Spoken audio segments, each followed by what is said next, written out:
Baik, Assalamualaikum warahmatullahi wabarakatuh.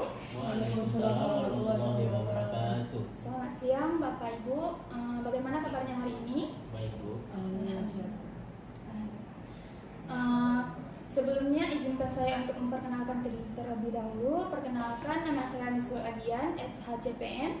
Saya di sini sebagai mediator yang bersertifikasi dari DSI dengan akreditasi dari Mahkamah Agung. Nah, dalam hal ini saya akan membantu menyelesaikan permasalahan Bapak Ibu. Mungkin sebagai awal proses mediasi kita pada hari ini, sebelum saya membaca aturan mediasi kita, bolehkah saya minta Ibu pemohon memperkenalkan diri terlebih dahulu? Baik, terima kasih Bu Mediator. Perkenalkan, nama saya Livia Jika. Saya seorang wirausaha dan tinggal di kota Laksmawe. Terima kasih Bu, silakan Bapak. Oke, terima kasih Bu atas kesempatannya. Perkenalkan, nama saya Rizky Ananda Rahab. Saya karyawan swasta di suatu perusahaan di Kota Loksmawe dan bertempat tinggal juga di Kota Loksmawe. Terima kasih Bapak Ibu atas perkenalannya. Terima kasih atas kesediaan Bapak Ibu untuk hadir saat ini dalam usaha kita menyelesaikan persoalan Bapak Ibu dalam bentuk mediasi.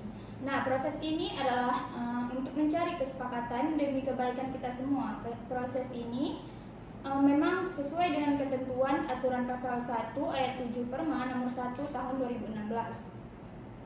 Adapun saya sebagai mediator merupakan pihak netral yang membantu Bapak Ibu dalam proses perundingan guna mencari berbagai kemungkinan penyelesaian sengketa tanpa menggunakan cara atau memutus perkara dengan memaksakan sebuah penyelesaian.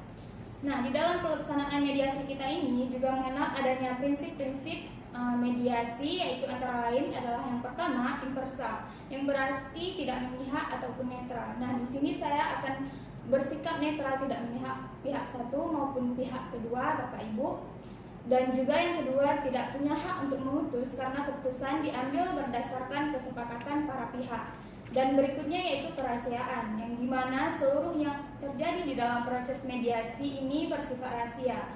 Dan yang terakhir adalah kaukus, yang artinya jika diperlukan mediator dapat melakukan pertemuan terpisah dengan para pihak. Baiklah, untuk mempersingkat waktu akan saya bacakan tata tertib selama melakukan proses mediasi atau perundingan hari ini, yaitu yang pertama, para pihak harus berbicara secara bergantian setelah dipersilakan oleh mediator. Yang kedua, para pihak tidak boleh saling memotong pembicaraan. Yang ketiga, para pihak tidak saling menyerang baik secara kata-kata maupun fisik. Yang keempat, para pihak diharapkan jujur tanpa adanya yang disembunyikan. Yang kelima, tidak merokok. Dan yang keenam, tidak menggunakan handphone. Dan yang terakhir, tidak merekam isi pembicaraan. Baiklah, apakah Bapak dan Ibu setuju dengan kesepakatan terhadap tata tertib tersebut? Setuju. Baiklah Bapak Ibu, saya ingin tahu duduk persoalannya terlebih dahulu dari Bapak termohon. Bisa Bapak ceritakan? Oke, terima kasih Bu atas kesempatannya. Di sini saya akan menceritakan dari awal dulu, yang dimana saya berjumpa dengan Pak Arun. Nah, Pak Arun ini adalah teman saya pada saat sekolah itu. Nah, yang dimana kami itu bertemu di sebuah warung kopi di Kota Langsa pada Februari lalu. Nah, yang dimana saya dan Pak Arun ini bercerita di warung kopi tersebut dan saya mengutarakan niat saya untuk membeli sebidang tanah di Kota Langsa ini, Bu. Tetapinya di sini pada saat saya membelinya itu saya ingin membangun rumah untuk anak dan keluarga saya. Nah, di situ dihalangi oleh Bu Livia, yang dimana Bu Livia ini mengatakan bahwasannya Bu Livia ini adalah pemilik tanah ini, Bu. Jadi dia melarang saya. Jadi saya pun bingung, padahal saya membeli tanah tersebut dari Pak Arun, begitu.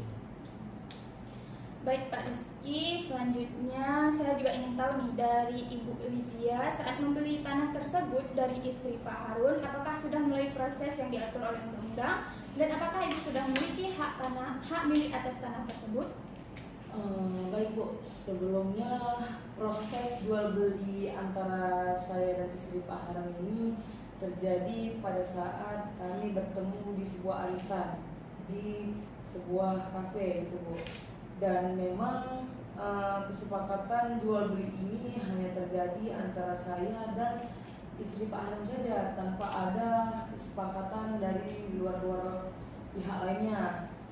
Namun beliau sendiri, istri Pak Harun ini, telah menyerahkan sertifikat jual beli tanahnya kepada saya sendiri, dan saya pun juga sudah melunasi uangnya, Bu. Seperti itu, Bu. Baik Ibu, ini dia. Saya percaya Ibu sudah menyerahkan uangnya, tetapi suami teman Ibu ini yang menjual tanah tersebut mengetahui proses jual beli Ibu dengan istrinya? Kalau soal itu saya kurang tahu ya, Bu. Soalnya bagi saya, jika sertifikat jual beli sudah ada pada saya dan saya sudah melunasinya, saya sudah cukup dan saya tidak mencari tahu lagi tentang kebenaran tersebut, Bu. Oh, berarti yang ada di tangan Ibu sekarang ini adalah sertifikat jual beli ya Ibu?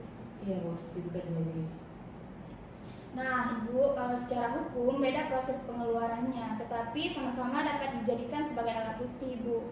Cuman kekuatannya lebih kuat sertifikat hak milik. Sedangkan di tangan Pak Rizky, Bapak ada sertifikat jual beli saja atau sudah ada sertifikat hak milik Bapak? Kalau saya hanya memegang surat sertifikat jual beli saja, Bu. Jadi Bapak Ibu, setelah mendengarkan keterangan dari Bapak Ibu, saya perlu mencari keterangan nih yang lebih lagi dengan bertemu langsung dengan Pak Harun dan istrinya. Tetapi itu nanti saja kita lakukan. Yang perlu Bapak Ibu ketahui bahwa proses jual beli tanah itu memerlukan proses yang tepat hukum dan perlu sertifikat yang dicatat di BPN atau Badan Pertahanan. Nah, Badan Pertahanan Daerah, di mana lokasi tanah tersebut sehingga memiliki kekuatan yang hukum yang kuat.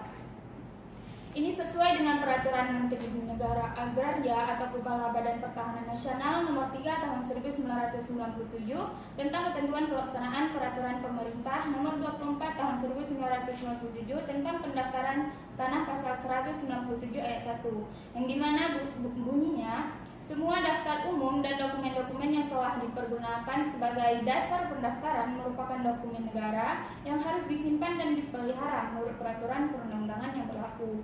Nah, ayat 4-nya berbunyi, dengan izin Kepala Kantor Wilayah kepada pemegang hak yang bersangkutan dapat diberikan petikan, salinan, ataupun rekaman dokumen pendaftaran tanah yang menjadi dasar pembukuan hak atas namanya yang tersimpan di Kantor Pertahanan. Bahwa berdasarkan peraturan tersebut, pihak kami tidak dapat serta-merta mengeluarkan begitu saja dokumen negara, harus melalui kewenangan yang telah diatur dan hanya kepada pemegang hak saja. Ini artinya semua prosedur harus mengikuti aturan yang berlaku.